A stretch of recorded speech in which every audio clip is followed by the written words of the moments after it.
Charleston is one of the best markets in the country. It's had a huge run-up value. I love everything about it. I would be very concerned with how challenging it would be to maybe get one of these cool up-and-coming restaurants in there or some kind of cool office space. It does not appear to me that the current building is going to generate enough rental income.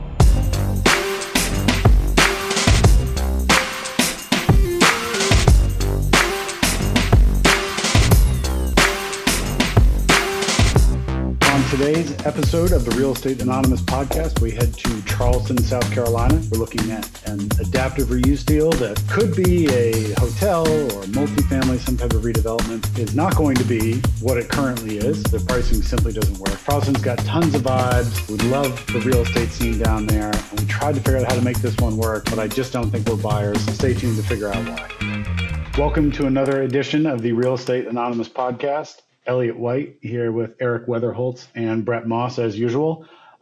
We were talking before we started recording today about the importance of shutting the up when you're talking about one of your deals. If it's not done and it's not closed and the wires haven't hit and you don't own it, you're best not jinxing it, right? You don't want to talk about it. Don't tell people what you're working on. Just if someone says to you, hey, how's work? What are you guys working on? It just some kind of boring, innocuous response of like, well, we're keeping busy. We're looking at a few things, trying to make a buck in the real estate business. But if you go on thinking you're just the world's smartest real estate developer and you start talking about specific projects you're working on and the buyers and the sellers and the locations, you're either inviting competition, scrutiny, or bad luck. And lots of real estate deals have been killed by bad luck. So, yes, snitches get stitches, bro. Snitches get stitches. Like just keep quiet. And I would say, as silly as this sounds, there are real estate gods out there, and sometimes they conspire to help you, and the puzzle pieces just come together better than you could have ever imagined. And sometimes, if you want to jinx these things, they will conspire to make your life as miserable as possible. I'm not a religious man. I don't go to church. I didn't grow up with religion, any kind of organized religion in my life, but I am incredibly superstitious about the real estate gods. And I have seen them smote better men than me, and I have seen them reward fools. And so I just, when something is kind of breaking my way, all I try to say to myself is, this is good news for now, but let's not celebrate. And we don't do closing dinners when we buy something. It's like, I've always thought that you can do a closing dinner when you sell something because it's the end of your business plan and hopefully it's been successful. But to have a closing dinner right after you buy some real estate seems like tempting the real estate gods, because all you've done is you've said the biggest number and you have made no progress in your business plan yet. So I'm very, very easily spooked about that kind of. I don't think you survive long enough in this business without a healthy fear of the real estate gods. Eric, are you a man who pays respect to the real estate gods? Yeah. Shut up. Shut up. just put your head down and be quiet. Yes. The flip side of it is, I think there's you don't see it as much anymore, but one of the great skills in the pre online era was the ability of real estateurs to read papers upside down on someone else's desk. Yes. Yeah. Yep. Yes, we were in a meeting yesterday out here with somebody that shall remain nameless, and there was clearly a list in one of these guys' hands who's become a really good client of ours. And I really, really wanted to see the list. Unfortunately, we've got a guy had a pretty good idea what was on this list. Yeah. And I kind of thought about making the comment like, hey, X, like maybe what you should do is just pick the notebook up off those pieces of paper and just walk out. Well, we'll all walk out like we're being cool. And then I'm going to circle back in here because I forgot my wallet in here. But I didn't go with that. But I think Eric's right, too. It is interesting when you're at meetings and people are looking around, and at times I am paying attention, but there are times when you can see stuff on people's, on the paper they're looking at. And then my move is I get, kind of one of the junior guys on our team. I'll send him a text and be like, you need to figure out what's on that piece of paper and write it down. Yeah. But it's like cards. It's like cards. If you're showing your cards, like they should be read. We're getting ready to light the candle on the pod today, and Elliot had to take a call, and we got to see the animation of him talking with a potential counterparty, but it reminded me of years ago having a very tenuous negotiation with AMC Theaters, and went through kind of a hour-long, back and forth, bloody knuckle talk about a site and what they could pay and not pay, et cetera. And it was a conference call, and it ended, and except on their end, they didn't fully click the off button, and I didn't hang up either, and had them go on for another 15 minutes of, well, what'd you think? Do you think he bought it? Right. You know we could pay that, right? Yeah, man, yeah. Anyway, keep your mouth shut, bro. Keep your mouth shut. Yeah, well, I muted this podcast and took that phone call. Before I started talking about the substance of the call, I checked my phone twice to make sure I had really truly hung up. Yeah, you've got to be paying attention today. Technology is great when it works for you, but it can blow up in your face at times too, especially if you're running your mouth, which I guess is the theme of this podcast. Be very careful when you're running your mouth about anything. I do have a real estate story that is a fun one about, and it's in the before times. It was not recent, but a couple of years back, we were buying a distressed project off a lender, and the lender was taking it back, and the lender owned it, and the lender hadn't been there in a while, and it was in really tough shape. And I basically offered the square root of what the lender wanted, and the lender was, sort of jerked off by that offer. And I said, how about we meet at the property? And so we met at the property. We are touring with the manager, and it's rough. I mean, it looked like some bombed out third world country. I mean, pipes are missing, and it's just completely up. And we're back in the community building, and all of a sudden you hear, and my pitch to the lender the whole time is like, you don't want this. You don't have it in you. Look at you. You're wearing slacks and a button down. Your name's Chad. You don't have what it takes to run this place. You just cut it out, And Chad is like, no, I really think, with this loafers on. I'm like, dude, what are you doing? This is a housing project. You look like the first guy I'd rob. And so me and robbable Chad are in the community building, and you hear pop, pop, pop, pop, pop, pop, pop. And the maintenance guy goes, get down, and throws Chad to the ground. I couldn't have scripted it any better. I did not arrange the shooting. I did not prompt the maintenance guy to throw the banker to the floor. But the way it all went down, after I had spent half an hour showing him why he doesn't want this thing, for there to be a shooting out front of the community room, and bullets ricocheting off the side of the building. And the guy throws him, and I look down at poor Chad, the banker, with the maintenance guy half on top of him, and he was chalk white. He had immediately given up the ruse that they could somehow run this place, and he was like, "All right, okay, all right, we'll be in touch. I think what you proposed is fine. Are we good? Can we allowed to leave?" You help him back up and tie the sweater back around his neck. Yeah, right. I was like, well, tell Claire and Muffy whenever you get home. Lead him out to his BMW. Oh my God! Yeah, and bought him a new pair of pants. So I'm thinking about that scene in Naked Gun with what's Nordberg doing in Detroit. I don't know, but send him a new pair of pants. Send him a new pair of pants.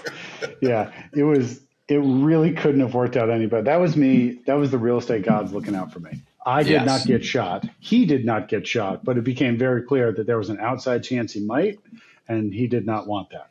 I'm sure he went back to investment committee and was like, no way, sell it all. We got this crazy guy that didn't even flinch with the gunshots rang out. He's our guy. I'm looking down at him on the ground. I'm like, come on, Chad, be a man. Stand up. Get up, Chad. Yeah, get up. They're not shooting at you. If you can hear the shots, they're not for you. Yeah, exactly. Yeah. Never a dull moment. So I know Eric found a deal in Charleston. I think this is the one we're going to roll with this week. 248, 252 Meeting Street. Describe the photo that you're looking at. So I would describe the photo is I love Charleston. We were actually talking about it the other day, and Meeting Street has I think a very positive connotation and is kind of one of the main drags through certain parts of Charleston. But I think the other thing I'd say about Charleston is one end of Meeting Street or one end of Broad Street is different than the other. So it looks like here we've got just as the kind of marker in town. I forget what the name of this bridge is. So, you're kind of close to some of the nice stuff here, but I think like lots of places in Charleston, this appears to be a gentrifying area, but we got to get into this a little bit more to see what we got. Looks like a skinny 3-story building, kind of mid-block, surface parking, maybe maybe 20 feet wide by a couple 100 feet deep. Yep. So we've got some first floor, 3-story. It's 3,600 square feet, 3-story buildings with retail and office on the first floor, and 2 1-bedroom apartments and 2 on the second and third floors. So it's a bit of mishmash. I know we've done some deals like this in the past, but and this one's priced as well, which I think kind of helps.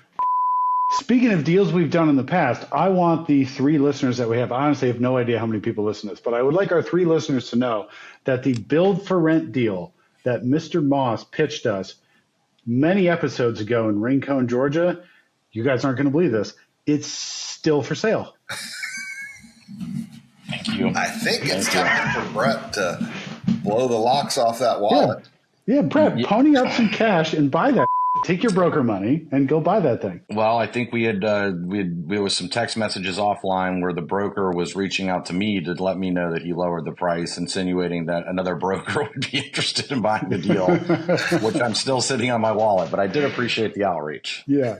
All right. So Charleston, the first fundamental question I always ask, do we understand why people want to live in this submarket? I think in Charleston, that's a pretty clear yes. I understand that there's little micro pockets and you need to make sure this is the right block and all that.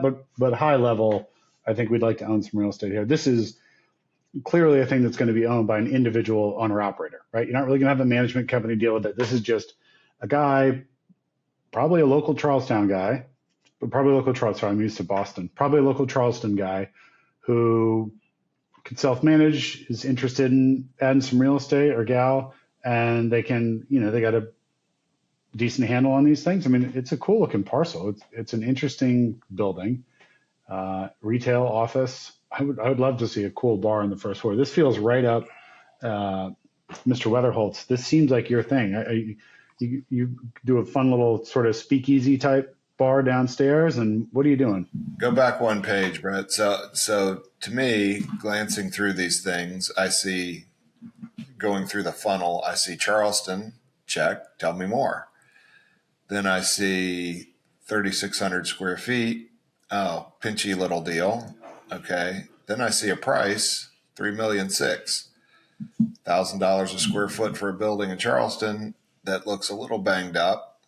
Tell me more. Well, it's surface parking, so it's a quarter of an acre. So $3,600,000. You're whatever that is, $14 million for an acre of land in Charleston.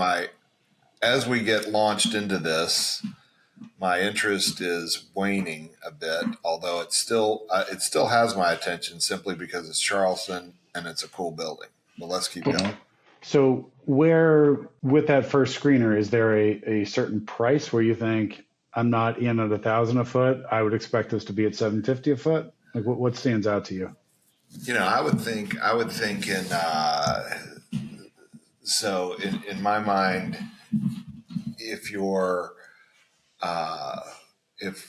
kind of max commercial rents in if you're talking $100 a square foot in retail rents would be really high in Charleston. And that would be just right on the main deal on King Street, ground floor, luxury brand or aspirational brand right there on King Street would give me $100 a square foot, which would maybe let me,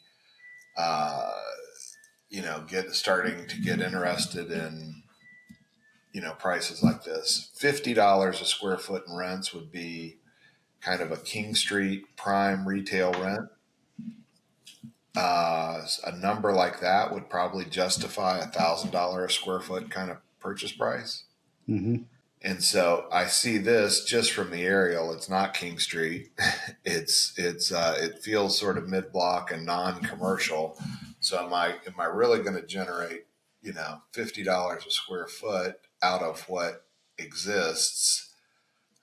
I'd have a hard time getting my mind around that.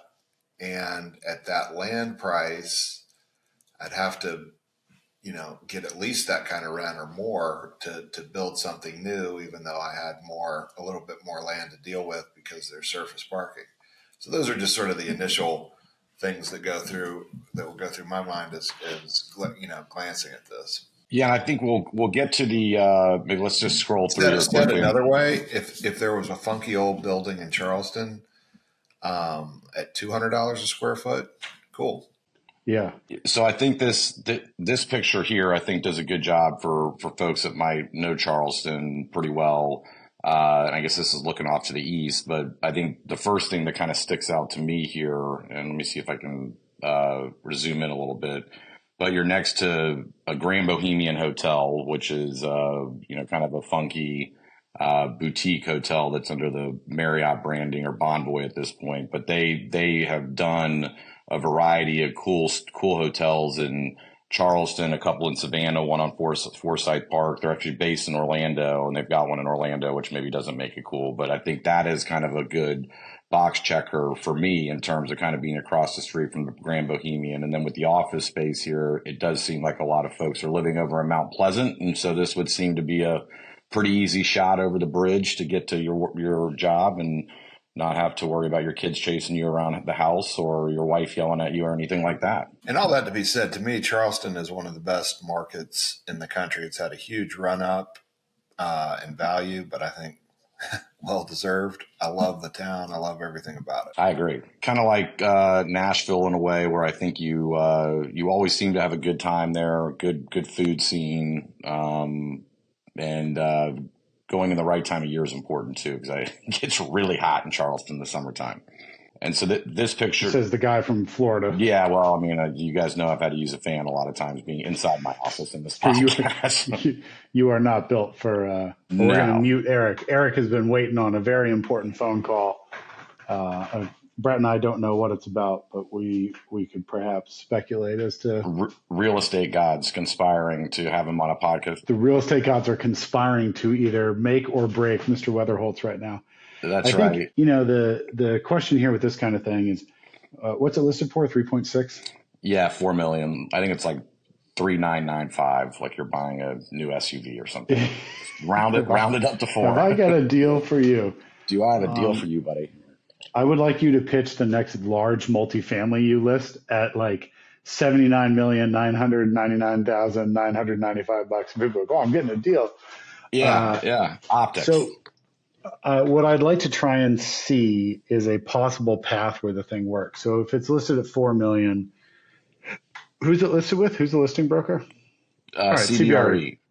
So CBRE generally is not in the business of taking on assignments that don't sell. I mean, everyone has bad deals, right? But like in general, the larger brokerage firms, the Bracadias, the JLLs, the CBREs, you're in business to transact. So you have gotten pretty close to a market price before you take it out. 4 million may be high, maybe trying to stretch a bit. But if 4 million is high, do we think 3,750,000 is probably where it lands? Like, could that be about right? 8% off the target? Yeah, I think you're probably seeing pricing that, 8% is probably a good day for a lot of brokers today. For sale, 3.6 million. Yeah. Okay. You were right. Shockingly, my attention to detail, not awesome, but you're doing great, Brett. All right. So if it's 3.6 for the ask and you assume it trades maybe 3.3 or whatever, that doesn't really matter. You've got to be able to see your way from a $3.3 million purchase price to a successful real estate investment. And I don't buy that it's just a covered land play and I'm happy to get no cash flow. I think whoever's buying this, it's not big enough to be a development site. The land area is 10,000 square feet. So you're not going to get, it's not like you're buying a really old gas station, but it's on an acre and maybe it gets rezoned and redeveloped. So I don't know that the covered land play is really the story here. I think you want its current use to be what that has to generate some income for you. Right. Agreed. So you're going to renovate the apartments. You've got office space on the first floor. Can you pull up some of those pictures of the building from the OM of the inside? It's pretty dated, right? I mean, to me, it seems like you need to renovate the whole thing. Right. Agreed. And then there's no financials in here. So the tough part about that is what's the in-place income, what's the going-in yield, and we don't know that. Let's go back to that quickly. And Yeah. I mean, I'm inclined to think that the office and the retail spaces are empty and maybe half the residential. Like they would have provided some type of financials if it told even a halfway decent story, right? You'd provide them. The reason they're not provided is you can say, oh, well, it's a repositioning play. Right. I would agree with that. So let me try to get back to sharing what I thought I could share here. All right. So, and I think one of the other, kind of dynamics in these adaptive reuse plays, since we'll go with that term again, is Charleston. Obviously, a lot of history there. I believe wasn't Fort McHenry where the Civil War started, or wasn't that kind of where the first shots were fired? So again, a lot of history, especially in this downtown Charleston area. And if you look at the second to last bullet point there, historic building built in 1838, renovated in 76. And I think that last bullet point with façade easement with the Preservation Society on the historic building, I don't know what that means, but I think in these very historic cities that, kind of have a lot of charm and character to them, I would be very concerned with how challenging it would be to maybe get one of these cool up and coming restaurants in there or some kind of cool office space, just given with the fact that you're dealing with what you got on the outside and how hard is it going to be to get it to look kind of cool in 2024. Yeah. And what seems challenging about this, if I'm understanding this correctly, the building is 3,636 square feet. That appears to be total, not per floor.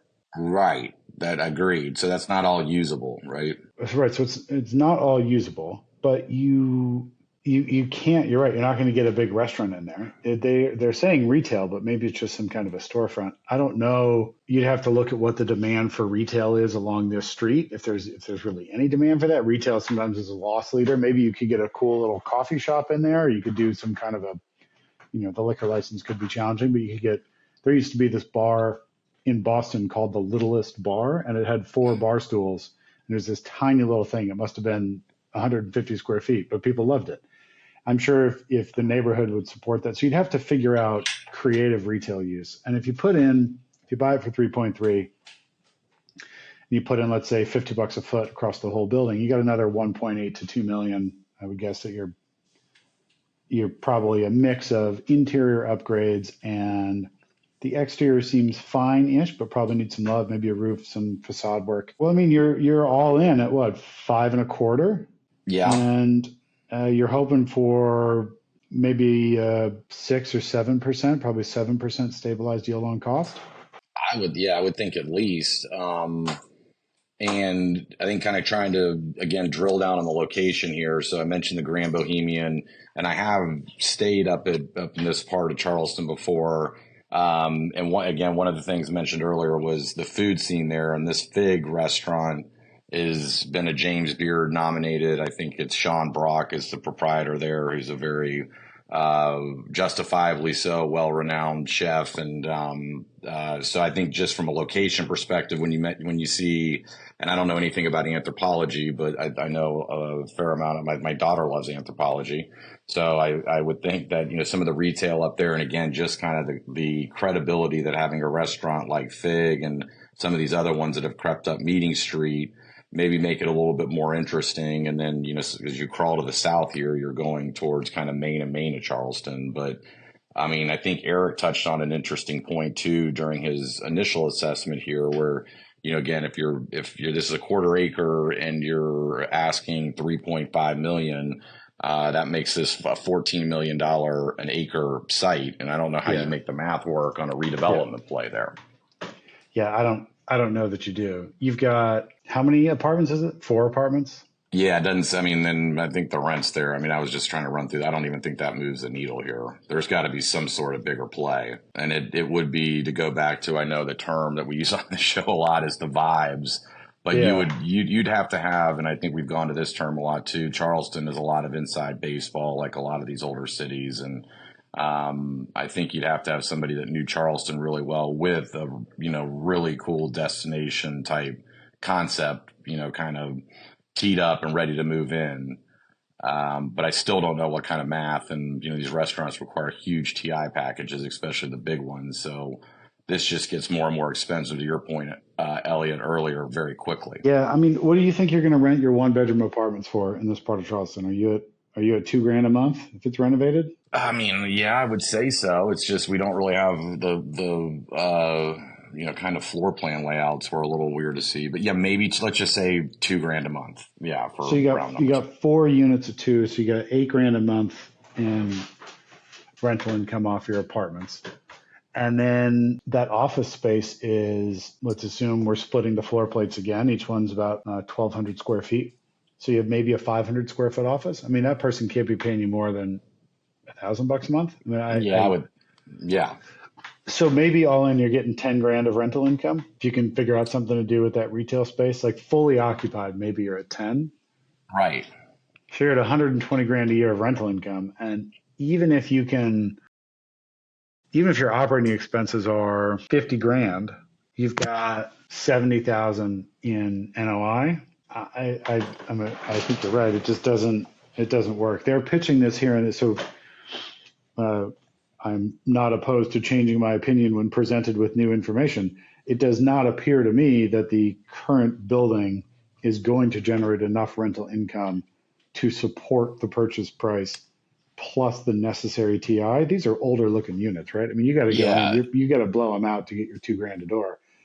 Right. And so what they're marking here in the OM is that it's a great opportunity for redevelopment. Unclear whether that, I mean, I have to imagine they mean scrape this building and repurpose the parking and build up. Yeah, that's not cheap either. I mean, because again, you're going to have to do some sort of structured parking here, and you're still beholden to this like historic preservation thing, which they're going to make your life not real easy. And you're not a guy that minds complicated, messed up deals, Elliot. But I think you'd just be in a perpetual fist fight here to get this thing into a form to where it made any sense. I actually don't mind fistfights either, but this, no, I don't think you did. Or this do. It's an interesting one. It looks like there's just one of those like Juliet balconies on the second floor. Yeah, I mean, I guess then the real question, like you said, this is probably someone who knows this market. There's always these kinds of operators at smaller scale. Right. All they do, and a guy in Orlando, and there's got to be 80 guys in Boston. All they do is they work the city. They work 2 or 3 zip codes, and they know them really well, and they know how to get stuff done, and they could probably see a path to redeveloping this into something bigger and grander. I am, as we've gone through this, skeptical that you could get the rental income out of it that you needed to justify the purchase price. I'm not an expert in the Charleston market, so I'm open to being proven wrong. But the interior of this building hasn't been touched. You're going to need to renovate it. It seems like there's some exterior capital needs. It's just there's a non-zero amount of money that has to go in to make it work. And once you've gotten there, I'm still not confident you're going to get any of that back. Well, and so just so we can try to make the case that it's just not Florida that's dealing with insurance issues, I think, all of us across the country are feeling the effects of increasing insurance costs over the last few years. I mean, you are in a pocket of town here that is max 10 feet above sea level. So insurance is going to be a huge part of the, non-controllable operating expenses. And well, I think everybody at this point that's maybe listening to the show, the 27 people total, know that I'm not a very good real estate broker, but what you have to have is some sort of methodology for how you get to the value or some story in terms of kind of, hey, how do we arrive at this price? Is it a 5 cap based on X, Y, and Z? Is it, and I don't see kind of any method to the madness in terms of this $3.6 million purchase price. Is that a fair comment, Elliot, since I know you have fun with a lot of brokers out there? I do have fun with a lot of brokers. I was giving the benefit of the doubt to CBRE that they typically take on assignments that they want to sell. Now, this is a smaller size deal than the ones we typically buy. I'm not as well versed in the, maybe some of the smaller brokers under the CBRE flag. Maybe they're, I don't know. This could just be the seller said we want 3.6, and so that's what gets listed at. Right. There's a building near our office that I tried to buy, and I called the seller and I said, how much do you want for it? It was like 8,200 square feet. He said, I want 3.2 million. I ran the numbers real quick, and he was like pegging rents to $38 a foot in a submarket where office vacancy is 50%. It's just like, Yeah, fuck me. I want to be taller. Like I can't help you with that. If you come around and you want to sell this for $2 million, give me a call. It's still, by the way, vacant and for sale. He's had this for sale forever. But I'm not necessarily insinuating that is also what's happening here, but there's an outside chance that that's exactly what's happening. Yeah. I think a lot of order taking. You've got to be able to justify the purchase price, because I'm going to call you, the broker, and go, I mean, how should I be looking at this opportunity? And if you give me, well, we think you can redevelop. We think if you put $1 million in, we think you can get to 225,000 in NOI, and you're at a 5 yield on cost. Now that's tight, but maybe things are that skinny in Charleston on the yield side. Sure. But you've at least got to show me how to get there. And as we ran the numbers earlier, 225,000 divided by, there's going to be 4 apartments, 1 office, 1 retail, so 6 total spaces. You need to have 37 grand in NOI per unit per month. You've got to be clearing 3 grand a month on each one of these units. That ain't happening based on the pictures. And it doesn't seem like that's happening. Just given the other better choices for that price in Charleston. Right. I have to believe that there's a redevelopment play here. I don't know exactly what you would do with it. You're right. The Marriott product across the street, maybe it's kind of a cool, funky part of town. But you're going to need you're going to need the Eric Weatherholts of Charleston, who's the shady local warlord getting stuff done. And notice how we're picking on Eric here because he's walked away and cannot defend himself against our criticism here. Oh yeah, Eric can't defend. Yeah. You know what Eric's doing? Eric saw the price on this deal, had an idea in his head, and called the broker. He's putting an offer in right now. Well, I'm here on the last page, so it's Charles Carmody, who I'm sure is great, and Ryan Carmody. So there's obviously some sort of family connection there, but maybe just over dinner one night, they just decided, 3.6 is the price for this thing. I hope that they're 2 brothers and that on their business cards, those husband and wife realtor teams where they cross their arms and they take the back-to-back photo. Yes. I hope that's their business card. Yeah, me too. Well, I don't know. Look, I like Charleston. I don't think there's a ton you have to sell me on the location, but this is priced, as Eric said, $1,000 a square foot is quite egregious quite with steep. more money. And if you just break it down again on the land basis here, 14 million an acre is that's pricey anywhere, especially in Charleston or any other city or town in the Southeast, I'd say, outside of Miami. One thing that's kind of directly related to how we look at these deals is, and we have gotten feedback of, you guys are rarely buyers. You're always picking apart the deals. And I think that that's just true for real estate in general. There's going to be 98, 99 opportunities that come your way that for you, for a whole host of reasons, don't work. You should be mostly saying, I think I'm going to lose money here, and have a pretty skeptical view. So we've found some that I think we'd like to buy. I think you sold me on Charleston, you sold me on a funky building, but I don't see a path out of this where you're making much money. Agreed. And I think that's a good point too for the audience here, is that, Elliot, your firm's chasing a lot of acquisitions. It has to check a few boxes. There's a million reasons not to do every real estate deal. And what you're trying to do is figure out the 3 to 5 that fit the business plan. So, brokers are striking out a lot on sales assignments, but on the acquisition side, you're screening 100 deals to potentially get excited for 1 or 2. Is that a fair comment? Yeah, I think that's right. I think that's definitely right. I think we've reached the logical conclusion of this deal. Eric is not here to defend himself, although I do see him coming back on. So Did we buy it? We bought it for you. We're still not sure what to do with it. Yeah, we've actually, we encourage the audience to submit bids under the Healy Weatherholts logo and believe that you're good for the cash. So we said there's no point in even negotiating the price on this one. You just go ahead and put in a full offer, and Eric's going to be good for it. So we did some rough numbers on it. It does not work with what you think, even if you make aggressive income projections on the building. If you put in another $1 million in capital just to get it where it needs to get to be really probably rentable to a variety of tenants, you still end up well short of where you need to be for a yield. So I think when they point out great opportunity for redevelopment, that is probably honestly how they see this, that someone's going to buy it, scrape it, some local warlord is going to maneuver his way around to, building 40 units here or office building or whatever.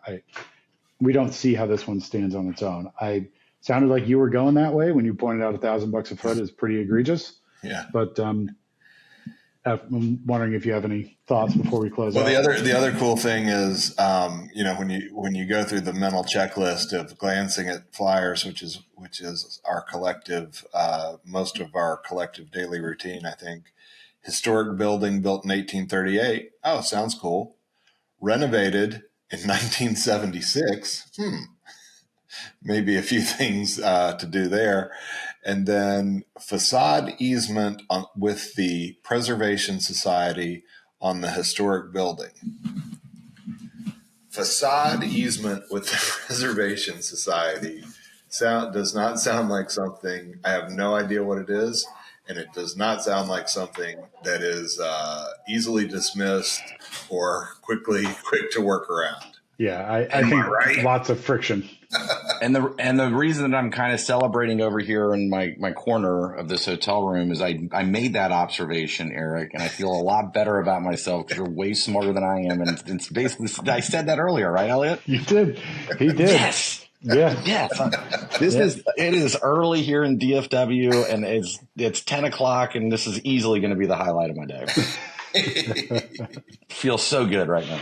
Think about all you've learned working on this thing with Eric. I know, and he was gone for 2/3 of it, but at least I clued in on something where he kind of identified as also being important. Yeah, Eric has an eye for friction. We need some viscosity in the process. And Brent's the lube. I am your guy. We don't have our deal bell because Brett's on the road, but I don't know that we would need it here. I think it's got some promise, but I think we're probably all not buyers. Is that fair? I'm a pass. You're passing? Cool set. I'd eat it at the restaurant if it was good here, no problem. But I can't be an investor in this one. It does seem like the place where would be one of those two named restaurants of like fork and lettuce or whatever they call those places. Fork and cork. Yeah. I don't know if it's any concept you've heard of. It's farm to table. We have craft cocktails. It's farm to table. The waiters hate you. That's right. That's right. All right, boys. It's been good. We'll catch everyone on the next episode. All right. Thanks, guys.